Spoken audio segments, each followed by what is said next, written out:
ବାହାଘର ପରେ ଏବେ ଶାଶୁ ଘରେ କେମିତି ଅଛନ୍ତି ଅଭିନେତ୍ରୀ ଏଲିନା ସାମନ୍ତରାୟ ତାଙ୍କ ଶାଶୁ ଘରେ ସେ କେମିତି ଚଳୁଛନ୍ତି ତାଙ୍କ ଘନିଷ୍ଠ ବନ୍ଧୁ ଯିଏକି ଅନୁରାଗ ପଣ୍ଡାଙ୍କୁ ଗତକାଲି ବିବାହ କରିଛନ୍ତି ଇଣ୍ଡୋନେସିଆରେ ତାଙ୍କ ପରିବାର ଲୋକମାନଙ୍କ ସହିତ ଉପସ୍ଥିତିରେ ତାଙ୍କର ବାହାଘର ସରିଯାଇଛି ଆଉ ବାହାଘର ପରେ ସେ ତାଙ୍କ ଶାଶୁ ଘରେ ବର୍ତ୍ତମାନ ସମୟରେ କେମିତି ଅଛନ୍ତି କେମିତି ଚଳୁଛନ୍ତି ଏ ସମ୍ପର୍କରେ ସବୁ କିଛି ଜାଣିବା ପାଇଁ ହେଲେ ଆପଣମାନେ ଆଜିର ଭିଡ଼ିଓଟିକୁ ପ୍ରାୟ ଶେଷ ପର୍ଯ୍ୟନ୍ତ ଦେଖନ୍ତୁ ଆଉ ଏହା ପୂର୍ବରୁ ଯଦି ଆପଣମାନେ ଆମ ଚ୍ୟାନେଲକୁ ସବସ୍କ୍ରାଇବ୍ କରିନାହାନ୍ତି ତାହେଲେ ସବସ୍କ୍ରାଇବ୍ କରି ପାଖରେ ଥିବା ବେଲ୍ ଆଇକନକୁ ଦବାଇ ଦିଅନ୍ତୁ।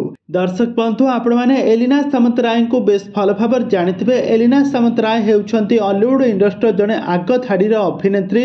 ତାଙ୍କର ଅଭିନୟକୁ ଦର୍ଶକମାନେ ବହୁତ ଭଲ ପାଆନ୍ତି କିନ୍ତୁ ତାଙ୍କ ବାହାଘରର ହଠାତ୍ ଏମିତି ଫ୍ୟାନ୍ସମାନଙ୍କୁ ସରପ୍ରାଇଜ୍ ଦେବା ସମସ୍ତେ ବହୁତ ଚକିତ ହୋଇଯାଇଥିଲେ ସମସ୍ତେ ବହୁତ ଆଶ୍ଚର୍ଯ୍ୟ ହୋଇଯାଇଥିଲେ କାହିଁକି ନା ଏଲିନାଙ୍କର ବିବାହ କଥାକୁ ନେଇ କିଛି ବି ଚହଳ ସୃଷ୍ଟି ହୋଇନଥିଲା। ହଠାତ୍ ଏମିତି ତାଙ୍କର ଘନିଷ୍ଠ ବନ୍ଧୁ ଅନୁରାଗଙ୍କ ହାତ ଧରିବେ କେହି ବି କେବେ ସ୍ୱପ୍ନରେ ଭାବିନଥିଲେ।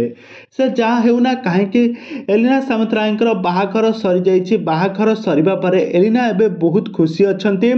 ତାଙ୍କର ସ୍ୱାମୀ ଯିଏକି ଅନୁରାଗ ପଣ୍ଡାଙ୍କ ସହିତ ସେ ବହୁତ ସାରା ବାହାଘରର ଫଟୋ ଭିଡ଼ିଓ ସେୟାର କରିଛନ୍ତି ଆଉ ତାଙ୍କ ଶାଶୁ ଘରେ ଆଜି ପହଞ୍ଚିବେ ଇଣ୍ଡୋନେସିଆରୁ ଆଜି ଫ୍ଲାଇଟ୍ରେ ଆସି ତାଙ୍କ ଶାଶୁ ଘରେ ପହଞ୍ଚିବେ।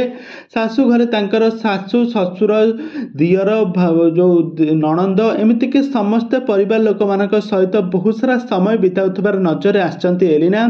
ତ ଏଲିନାଙ୍କ ଶାଶୁ ଘର ଆପଣମାନେ ଏଠାରେ ଦେଖିପାରୁଥିବେ। ତାଙ୍କ ଶାଶୁ ଘରେ ଏବେ ବହୁତ ଖୁସି ଅଛନ୍ତି ଏଲିନା। ଏବେ ଏଲିନା ପଣ୍ଡା ଘରର ବୋହୂ ହୋଇସାରିଛନ୍ତି। ଅନୁରାଗ ପଣ୍ଡାଙ୍କ ସ୍ତ୍ରୀ ସାଜିଛନ୍ତି ଏଲିନା। ତ ଏବେ ଅଭିନୟ ଜଗତ ଠାରୁ କିଛି ଦିନ ପାଇଁ ଦୂରେଇ ଯିବେ ବୋଲି ସେ କହିଛନ୍ତି ଏଲିନା।